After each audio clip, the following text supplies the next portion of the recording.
Sunyami, Sunyami, Maokra. Adolfo, this is Grandma Young Lady on Life and Duties Ministry. Obrani abrabo esumu na yewo sabri. Adolfo nyami shra se wayemre ama Grandma Young Lady. Na ene dwumadi no ye de kɔ ayonkofa mu. Sai na ayonkofa sitie. Na sai na Bible kra wo mu ayonkofa. Sai na nyame asɛm nso evalu ayonkofa. Ana tema ewo ayonkoye mu, ana ayonkogro mu. Eno nti dwumadi no ene matudi ayonkofa. Na ensem bebre wom, revelation bebre wom, entity bebre wom, na akyerɛdeɛ bebre wom. Eno nti enkɔ baabia. Na my YouTube channel no Grandma Young Lady. Unyan subscribe ya na wa ye ne sama me. Mini wa na ye adwuma. Na wa subscribe ya be den adwuma ya konkan. Me Facebook ye Sandra Afra motivational speaker. Uhu ya ne no so wakɔ na wa hwe videos na ɛwɔ hɔ no na wa share bi nso ama afoforo na ɔmo nso ensa aka bi. Wo de wo pentem na wunya ntie kura ɛno ane sɛ ɔbɛbɔ share button no so na ɛne afoforo nso akyɛ sɛnea ɛbɛyɛ a ɔmo nso benya emu enhyira emu yedie emu nepa menim sɛ de tie bia no tumi bi di masem bia akyi na okra ohia ninya obenya na yaresa obenya na komato yemu obenya ahotoso na obehu senia obetutu na namo esi na brabo foforo no adekyenye foforo no onyame hira o se wo homa me na me so me wo homa your favorite lady and so you are my favorite people. I love you all too much. Ayonkofa wasisa wanya man unuanu munkumei ana minuanu munkumei wanya me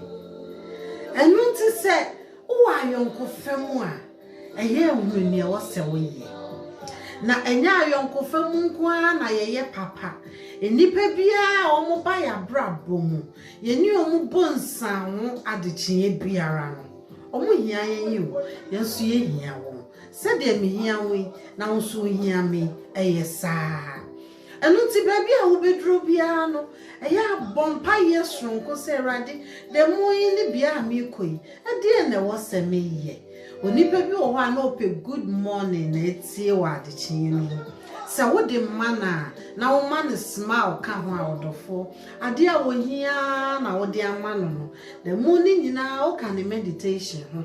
na wo ka ne meditation ho obo mpa ya onkai wa na obekai wo eno nti ayonkoye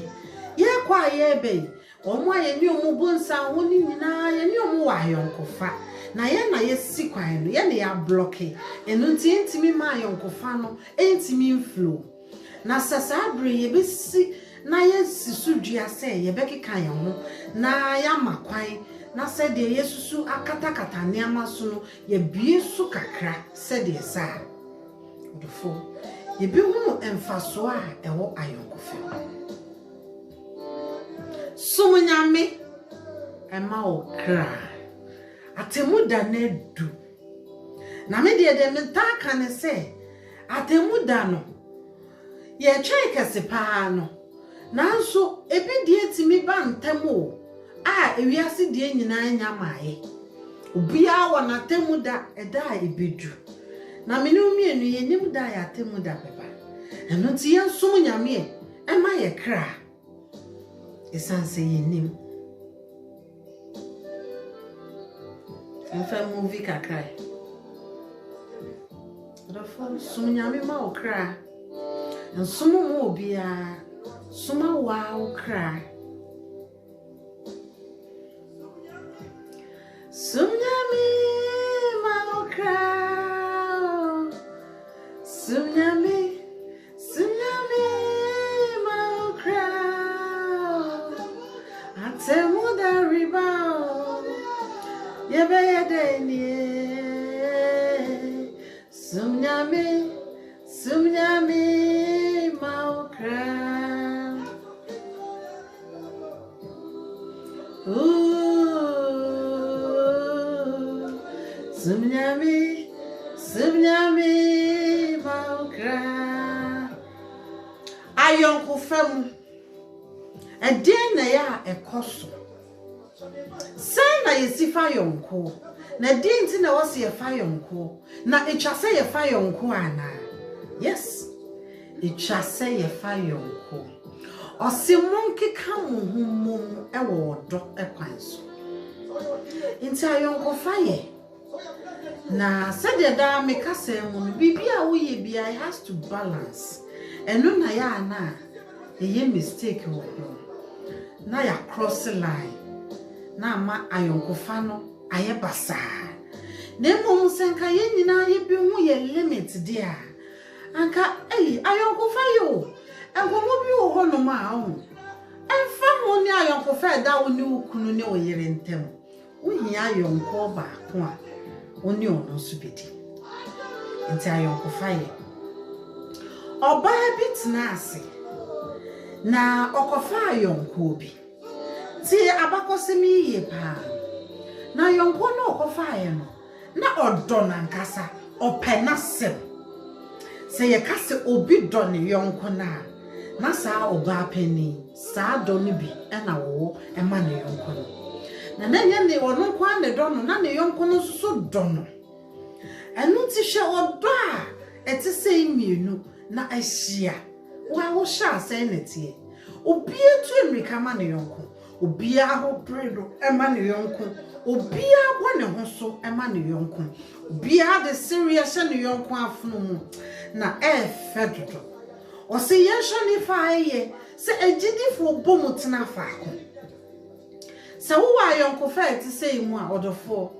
Chese time bia ne nipa no ne ho do no na wo dwene mpuntu ma no wo dwene nkoso ma no wo bompaye ma no wo di ma no akwan nyina mu na ekoko wie se edone de wo ho na nasa akodie bi nso ekutia saa ayonkofo emiru se we peso otu amamo ye bibi ma ne yonko na ohunu se aye wo kun se ba kun so peso wo sore waka ne yonko ni wo ahonhie bi mu no yi ni free mu a na se wo no so na ho de nyina asa enti no na obi a dwene ho se na dan na abribia wo se me sorry ma me dofui ma de nyina ma kuma hu do na aye din ama me se sika kra na me hia na sika nyina asa efre me ho ade ana me na me hwe ni ye bia no ye beifo ana me na me hwe ni ye ebi kra na oni humpa de oye ni nyina ye ni so we dwe no na we so dwe ayonko fa say me city atemu da na du yesum nyame ma ye kra odofo ade bia eye bia bonyuma bata ho ade bia nyankopon esira so no nim se ye kronkron na be ye animonyam ni esira amaw na afenu ni nyina benya so mfa so no yemfa ne tra enje free sa odoni wo ho but na ekun bi nso etuatua enchenchen enunti ba kutu da bi si ho se da bi me de beye mpaibo na minim se mi ran paibo mu a onyame be mami emunti ase de hinte bia onyame be dan na di na me yonko yi die me nue yi die ma die nyina yi die se ni amedo no yi die impose wo ye be ifo pa me nye ni mo manenko hallelujah hallelujah hallelujah hallelujah hallelujah praise the Lord hallelujah odokainie odokaina owura hunhum epe hunhum nimdie hunhum nyansa hunhum dense hunhum mashe hunhum hunhum na watimi de ne do asan akonkan fofo Maybe sao se wo sao do ni bi ma odofo bi ana se wo se kun bi ni tina na otwitwa so mpa asem na fe na wo prayer topics esa beye different topics de da wanim no kra list no wo ba ensi ase na fe na asa betrechre and na fofo list asha ase ni ebusu eni no onko no agya no and the kind Bible me Matthew 25 verse 40 ehona me bekan because ehona be me yehunu say edru sa yentwitwa so ana yento aso Matthew 25:40 Ose na wohini bebu ase won say no kra me se mo say samoye ma mu minuanom enkituaye maye amamme ena oka ena osan beka kire wona wo ni benkum no nsuso se mu a wadome mu Unte ni yo mu free me so nkwe da oja yesiesi enum na mo beko na di nti na oso odi omo koda oja wasiesi no ose da oja yesiesi ama obonsam ene abonefo enum na mo beko na ekomode me na mo ama mi bribi anie sukomode me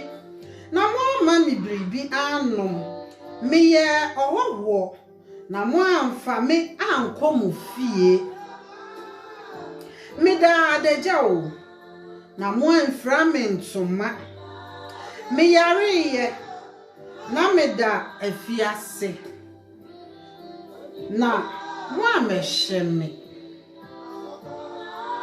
me to aswa de akọ 44 no o se ana wonso ebebua no se Ewrade na de na wo kai Ewrade drum bia na wo ahomete dodo da be na wo yare ye da be na wo da afiase da be na wo da adeja da be na komumpodi wo wo si ya anye we no nyina ama wo na ho na wo no so sa bua se won se nokre me se mo se mwanya ma enkitwa yi mu baako yi mwanye ama me ediwe 45 Matthew 25:40 to 45 Sami da adeja na mo enfra me ntoma ekomode me na nso mo ama me bribi ani me yare ye na nso mo amfi me because afiase mo amehye me ye ohoho mo ama me dabre mo afa me ankomu fie enti da ojem ana odofo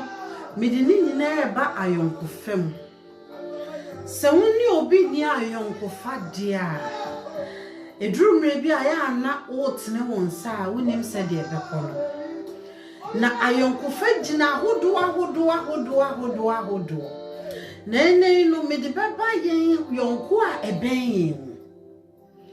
enipa bi wo ho no ma woni wonam no hu so problems do so a obetwa wonsem so ano onipa bi wo ha woni wonam no hu se abobo die bi wo abrabo mu a ono ntumi nhyɛ wode ono so wa abobo a wodi entifa wo ha wo na wotwa so ahayo da fiase o wanfi no ne wura hoye wankyekere ne wure ode na sem beto wonim eye dede opamo no eyi ne ne amegu abonten na wo spare room wanye no enunti o se mo free me sonko mo amanye amame ebra na me hia mo na odofo sebe ya nyira ya asem ne ntino yankofa saa ayonko papa na medi ho adanse emra metu yenim sabe oyonko no baako edisi na ni so se obebom pae na na wahwehwe die wo mu na mpaye no mu ana Nyankopɔn se wo so pese wo se Awurade se nipa we on free me mu ko mahwere nipa na we die makoma da ne ho otimasemase beso metena semase me dono na ono so dome osori ma me na me so me sorry ma no na nya senya ye boa ye ho no nko a odoni mu yedu eno ti eje mu eni ehona Awurade bie nipa nani se eni ehwe nia edini suoni. Hey, hallelujah. Praise the Lord. Wasinia woyonko no nia edini suni. Na ade na edini suno. Obia obebata ne ho bia no. Ade ni bidi nipa no sososo. Odofo ade na edini so. Eh, mu. Se nyame bie wani a. Eni ama nipa hu no. Enya asem ketwa. Onkore ade edini so a ponko pa aye ka ponko nini a ponko a ogina ho a wo se ponko ni na ka ponko de wo ponko a senka wo tu kwan a na wasesa wo niam agu nachi na wo anso ti nachi na ka wa henten na wa hyeren na wa kro na ka wa gigi adem na o slow down kra wa ka na bose ka ho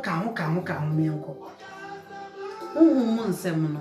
we die ponko no mum ena osu eraba no osi okasa na mframampo etie no nipa beini na okasa na epo asoro chimpo ayedi nyame kasa o nyame wo ho se wonyi ni dia hyase na gidi na nyame tumi edaso ye adwuma ekasa titimrinum na ensesaye jese wa misa jese wa nhwehwe Matthew 7:7 wo se bisa na wo de bema wo hwehwe na wo bi hu bom no bibio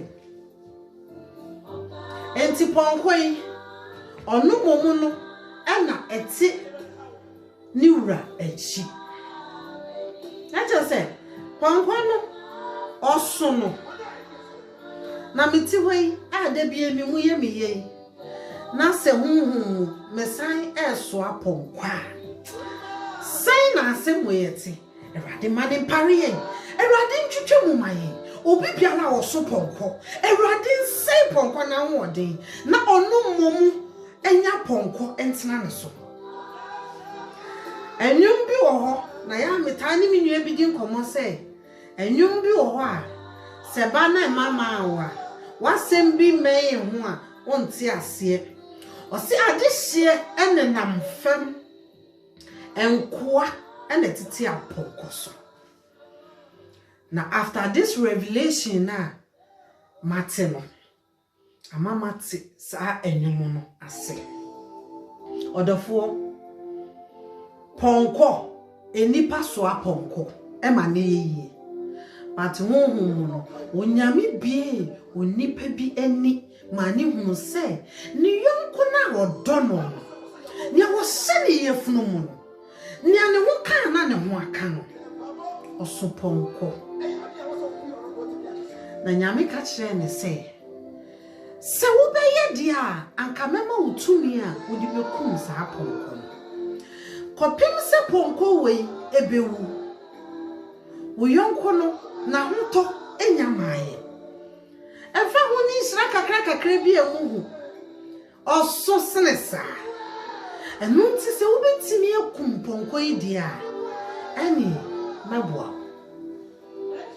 orafo wobetimi ekum ponko mienu ye nikanya ye de namasase wesu ye betimi de ekum ponko ana eye question orafo utie message we am pa cho ma me comment me di Yesu di power cho eye revelation kese na me di ama na obetumi ayama me ne se obema me comment sani asem no ekoma wo mienu ye betime kumponko na onyame ebie nipa nani ede sekan ahye ne nsem say na chika say no empempenso we na me pesa wo sha ase geji na wo de sekan no ebo honko a ubo honko a honko a fa bo honko a ensesa enko baby a esense se wotimi twa saa bia no ama etom se go honko na odi muso no we free monsa eno nti mo fa ahodi munkuni mu abotiri senya maria taisu se mo dono munye mu na mo de be konkan no ebre na du eradi betio na waje me so osi se ye boya no a na se ye boya no me bompa ya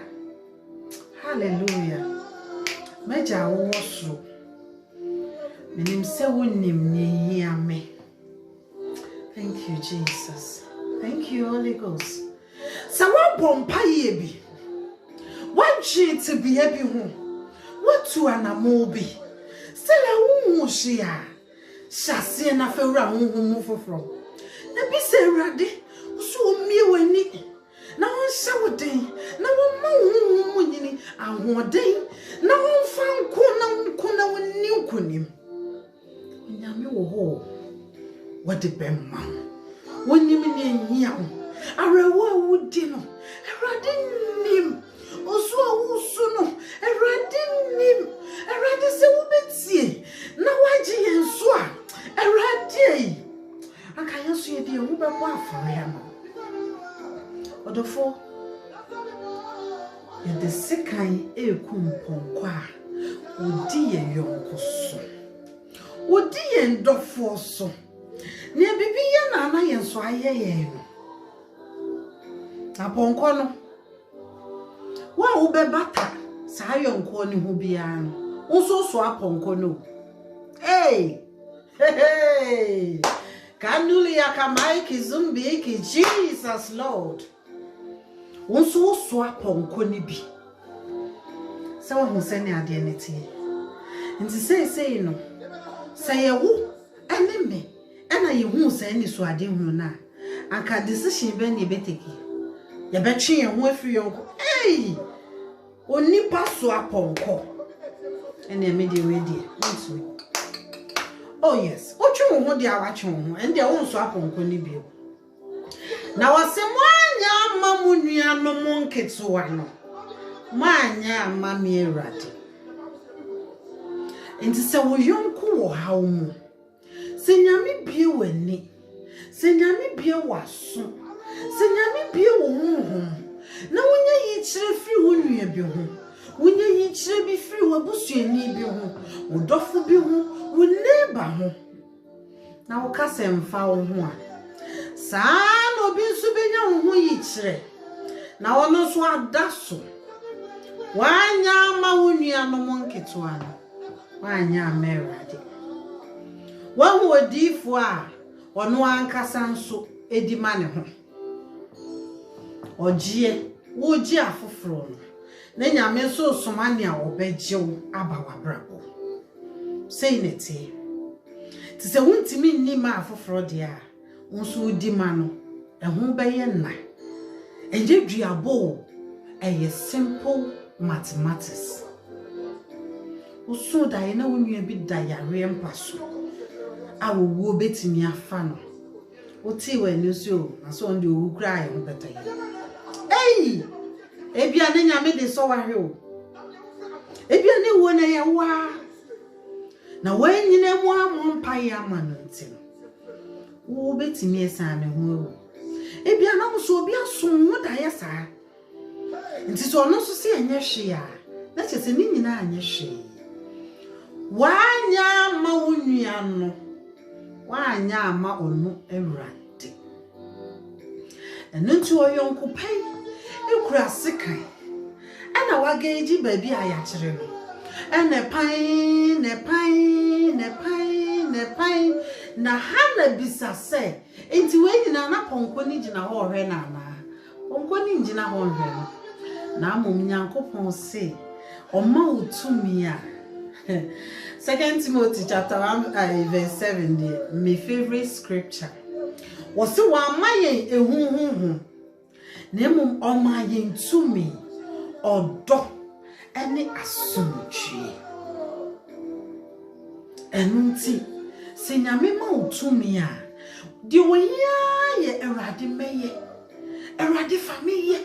erade maye ready aka me kwa de aka me ni amodin na so wo se menye na wo gina mechi meye no na me di nkunim na na nkunim de ba oba besi a okumponko na nyeso wo di tu oboni te na ka ye short second because the backbone be ana nyame pese o breaki because o breaki sa bone na ponko no se dia odi sa ayonkofo no nya ene ebusue ni nya no eto ehwe Mr. nyame se tibia bi sa benwa erade ma wo sa tumi ne bi erade ma wo sa akoma ne bi erade ma wo sa gidie anamo ne bi na onfa sikan a esene fata onfa hye wonsem na fekum sa ponko na odi wabram so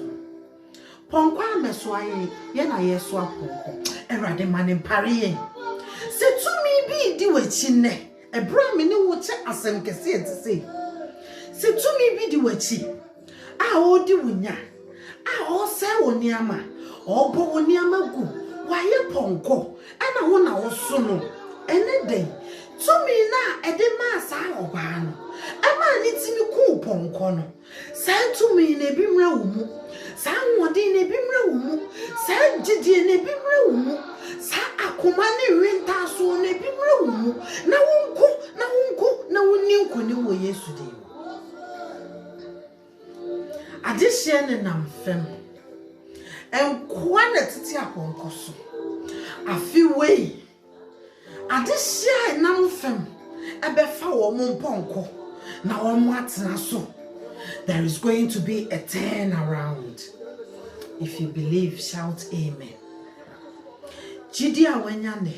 erade mfa wontumpon wa another level. Jidi awenya ne ewo asem we mu erade ma eko bi a aye fapem si wani so a wonnim sede a wo betimi akọ erade ma wo mu ahoden erade ma wo mu dense erade ma wo mu mase na wontimi nko na woni senko ne mu. If you be food you are bravo so. Omo ya adeketu ebi wo nyame nsem. Ni nyina so bebi se wonya nkoko. Ayonko fa bi ama wa brabo ase. Wo ehunu mpa ye bontia. Wa no ni ye ntia. Wa mise nyame. Anka obebie bibi so akire wo. Ama watimi akọ. Na waje wo yonko no. Na waje wo ankasa wo. Na modo na ne da mo ntem no motumi di akọ kan e wa na mo fofo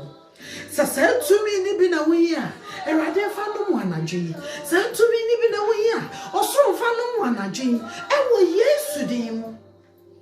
osi wanya ma wonua no mo nkitoe wanya anabe wo yonko a ohia mo a wa yonko bi wo ho a ukofa opekunu a nyame nam sa yonko no so ebema wonye bi yonko bi wo ho so a ukofa wo kunu kura nyame nam sa yonko no so bema wo kunu abo medrum pempen so a na me so daye ehunu se me yonko mi baby a me dami kunu echi no me sori kwa akọjo nso no me ba na sa yonko ne dami kunu echi ewo daye odofo me di ra honhom manfa ne honam nko a si Awurade me yonko mi do no na me hu yama we ade Awurade ka bi kire me na ma dwene anya me krene ama me ankasa me mfa me wanto ne amahu so na me ne me yonko intam ante anso wa dakobio na masanso daye na oyonko no ne maame me ne me kunu da na wabepa ye hontoma na otie mu frankrofo se omumehwe ya degem anso wa na kone masanso daye And also so me go drew baby na matali me jump baby na me pay me fe tina me tasha pa me go drew baby na esen dwoma ye ton na me ni sa wo yonko yi mami ena nam ye drew hanam jump ye say we dey me dia what's your dey be nya wo dia na wo atali dey be na be say dwom am se dey be atali ma koto si ye ton kra ma koto say me dia na me ti metwe man so wa ha say atare ni ye me dia ne mo mesa ya to na ade na sa be ye me dia mami so mami nto no so so we dey me am sika na me dey to ti ye ntwitwa so no we kodi ade na no a man strength so me toy and I'm inside the baby na daye na ye daye upon daye madam for need you ne mami di madam for need you e ho na nyame ka kire me say yonko yi momudi enye mawo enti twa so enibri honhom bi edi akire enti se wan twa so a enye ma be ha eno de na nyame na aka o na de nyame se komade na hunu se ekono enye wo na wo ko ama ogie abensa nipa na nipa ne gie no ebetimi age won so sa wo yonko no wo don ono so do mo wa adwene ba ko dia wo se two cannot work together unless they agree. There is agreement. Tibi ana sa me yonko ya me kai na me dono na ne die ne fake. So there is no agreement. The head is not together. We are not in agreement friendship. Now say it's in agreement friendship dear.